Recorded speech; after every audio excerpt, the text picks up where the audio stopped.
This lesson is brought to you by the Ladies Project, an online social networking platform for women learning English. Make friends around the world and improve your speaking skills in a safe, supportive online environment.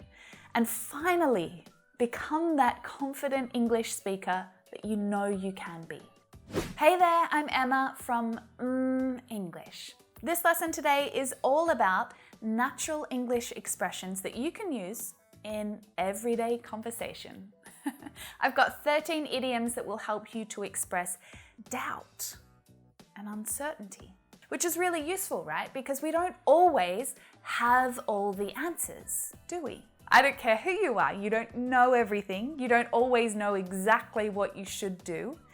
So these expressions are going to help you in those moments. And we'll focus on 3 different situations where these expressions will be useful for you. Firstly, when you're still thinking about a situation, you haven't decided on the outcome yet, you're still forming your opinion.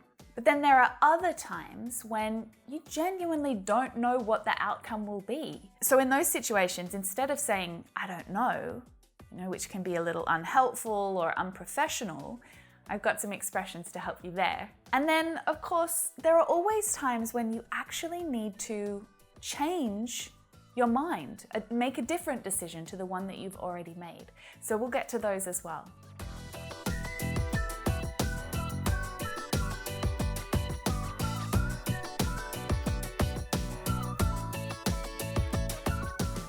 So let's get started by thinking about the times when we have a decision to make, but we're still deciding what to do. We're still forming our opinions. We're not quite sure yet. Once we decide, we'll know exactly what we need to do, right? There's no problem then. It's deciding that's the hard part, because you're always going to have 2 options, right? 2 or more options. So this expression is a really useful one when someone is going from this to this to this to this. We say that they are toing and froing, going backwards and forwards from one to the other, when it's really difficult to decide what you're actually going to do. Come on, we've been toing and froing on this all week. Let's just make a call. Let's decide what to do. You can say that you are in 2 minds when you are having difficulty deciding what to do. And this is a really great one to use at work in a professional context. So instead of saying, I don't know, which is negative and it doesn't really make you seem very professional or helpful, but by saying that you're in 2 minds about something suggests that you're actively thinking about it. Tim suggested we hire a new developer, but I'm in 2 minds. I'm unsure. I'm still thinking about whether that's the right thing to do. To put feelers out, what is that? This is really useful when you want the advice or opinions of others before you make your decision. So you're trying to discover what other people think, and often you're doing this discreetly. When you put the feelers out, you would just ask a few people quietly, not send out a huge group email to ask for everyone's input. You're just asking for a few people just to see if what you're thinking is the right sort of thing. So imagine you're organizing the staff office party. You're not sure what everyone might want to do. Bowling, a river cruise, there's lots of options. So you could say, I might put the feelers out to see what the team thinks. Before doing something and organizing it, you're going to try and discover what everyone else thinks by just asking a few people, making a few discreet inquiries to see if what you're thinking is also what everyone else is thinking.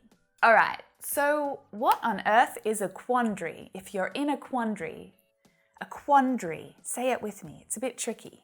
Quandary. This is a really great expression when you're stuck and you can't actually decide what to do. Imagine if you received 2 job offers. One is a really interesting job, the work is interesting, but it doesn't pay well. The other is a really well-paying job, but the work is kind of boring. So it's hard to decide, right? You could say, I'm in a real quandary over which job to accept. I want to know, have you ever been in a quandary? I want you to think about that. Have you ever been in a quandary? Write me a sentence using that expression in the comments below. It's a new one, I'm sure, for many of you, so try it out. All right, I'm sure you've heard this one before. It's a very common expression, to sleep on it. So if someone is expecting you to make a decision, but you need a little bit more time to think about it, then this idiom is perfect. And by using it, you're asking for some more time until the next day to think something over before making that decision. So you sleep on it. So this isn't just about what to have for lunch tomorrow. It's usually a big, important decision, like accepting funding from investors, or maybe your boss offers you a new position, but it's in an office in another country. So when you hear that idea, you might be really positive and say, wow, what an amazing opportunity. But it's a really big decision, it means new friends, relocating. So you might say something like, I really appreciate your offer, but if you don't mind, I need to sleep on it. So you can talk to your family about it, you can do some research about the country and this new place that you're moving to help you make the decision. Or if you have an awesome boss, then they might say, do you know what? Why don't you sleep on it? Let me know your decision tomorrow. Okay, so there are definitely times when we are really unsure of an outcome. And because of that, we don't want to commit to a decision, right? So to express that uncertainty, there are a few different things that you can say. And of course, one of those is that you're on the fence. When you are faced with a choice, you've got two different options and you need to make a decision, and you're thinking about those two different options, but you haven't decided yet. Both are good options. So you're here, you're on the fence. And usually this expression is used when you have to choose a side, or you feel strongly about something. Are you for or against it? Are you in? Are you out? So let me ask a question. Do you think that children should have mobile phones? So if your answer is firmly yes or no, good for you. You don't need to worry. But if you catch yourself thinking, well, it is good to have access to the internet for education. If they ever are in trouble, then they have a way to call for help, etc., right? So you might have to say, do you know what? I think I'm on the fence. Can you think of a time when you were on the fence about something? I want you to see if you can write a sentence about it in the comments below. Think about a time when you really weren't sure if you agreed or disagreed with something. Let me know. So that was a useful expression when you are in control of the outcome. You get to make the decision, right? But if you're not in control of the outcome and you're trying to predict something, what the result will be, then you can say, it could go either way. Imagine that you're watching a football match and the scores are even. There's only 1 minute left. And the result really could go either way. There are two possible outcomes. Team A wins or Team B wins. Unless you play soccer, which I think you can have a draw as well. So this is Australian football, right? You can't have a draw. Okay, Team A wins or Team B wins. And it's actually not clear which result is more likely. So you can use this expression in a sporting context like that, but also in other contexts too, especially where there is some level of competition and you're not sure what the result will be. It could be two kids arguing about a toy, or two applicants for the same position applying for the same job at work. So if you have something like a plan or a decision and it's up in the air, it means that it hasn't been decided yet or it hasn't been settled yet. But the thing is, this expression is a little negative. I'm wondering if you can guess why. It doesn't actually suggest any action. The result is out of your control. You're just waiting to hear what the result will be. So usually, if something is up in the air, it makes you feel a little uncomfortable or a little uneasy, like, what's going to happen? My company's announced that they're making redundancies at the end of the month, but we don't know how many, we don't know from which department, and it's so hard to stay focused with everything so up in the air. I don't know if I'll have a job next month. Without funding to move forward, the project's really up in the air. The jury's out, or it's still out. This expression means that something is being considered, but no decision has been reached yet, okay? Now, in case this word is a little new for you, a jury is the group of people who decide the verdict in a court. So the judge is the main guy, but this group of people, that's the jury. They're the ones who decide if someone is innocent or guilty. And if you've watched any Law and Order shows on Netflix, you'll know that after the jury hear all the evidence, they leave the courtroom to discuss and to make their decision. Sometimes it can take days or even weeks. But while the jury is out of the room, there's no decision, right? We don't have any idea what the outcome will be. So that's where this expression comes from.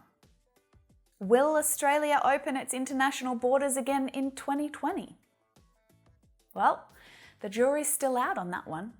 And you can express that same idea a little more formally by saying that the result remains to be seen. So we don't know what the result will be yet. The government's pledged to fund 3 new schools, but the location of each school remains to be seen. Okay, so there are just a few more to go, my friends. We're talking about doubt and uncertainty and how to express that in English. So naturally, when you feel uncertain and you're doubting yourself and the decisions that you've made in the past, maybe you change those decisions, and if you're changing your mind constantly, going from one to the other, then we say that you chop and change. From this to this, to this to this. But unlike toing and froing, where you're switching between different opinions or different ideas, well, this expression is more about actions and decisions. So when you keep changing the plan, and chopping and changing is definitely a negative thing. It often creates confusion. Are we doing this? Are we doing that? Are we going there? Are we going there? So usually when you're using this expression, you're expressing frustration, right? Are we printing the designs on yellow t-shirts? Who knows? Jess has been chopping and changing her ideas for weeks. I wish she'd just make up her mind so that we can get them printed. What if you have made a decision to do something? To buy a house, to quit your job, to start a family? Well, that's great. But then you start to panic. Is that really what I want? Maybe I rushed into this decision. Maybe I need more time. So that's when you get cold feet. I'm not really sure where this expression comes from exactly, but I love it. I've always imagined that you've had this amazing, wonderful idea to go for a swim at the beach. The ocean looks beautiful. So you run down, ready to get in, and as soon as your feet hit the water, you realize it's actually freezing cold. And you start thinking, oh, should I keep going further? Is this a good idea? Am I going to regret it? That's what I imagine when I use this expression. So when you get cold feet about something, usually you begin to hesitate about it. You're no longer sure whether you really want to do it or not. You start to think, oh, is this the right thing to do? And usually it relates to a big decision, something that makes you nervous. I wanted to bid at the auction, but at the last minute, I got cold feet.